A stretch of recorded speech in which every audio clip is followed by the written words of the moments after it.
So apparently my messaging is toxic, but crossing boundaries is not. This person took one of my videos in its entirety and, of course, made all these comments on it and took some things out of context as well. And also didn't address the fact that these grandparents are sending gifts to children they haven't even met yet. That didn't come up in any of her, writings here. She played my video in its entirety, and I'm going to put the comments at the end because I went through all of the comments as I was curious to see how people would react to this material. Ma'am, if you're out there, this is what I want to say to you. Being a parent isn't a right, it's a privilege. Being a grandparent isn't a right, it's a privilege. And relationships are earned. The fact of the matter is when an adult child goes no contact with their parent, that means that the grandchildren are off the table because the behaviors and the relationship that exists there is likely too dysfunctional to put children in the middle of that.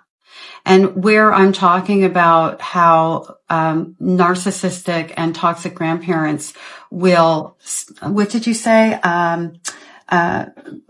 Break away those relationships. That's not what I meant, and you took it out of context. Unfortunately, toxic narcissistic parents will triangulate the children and create damage in those relationships.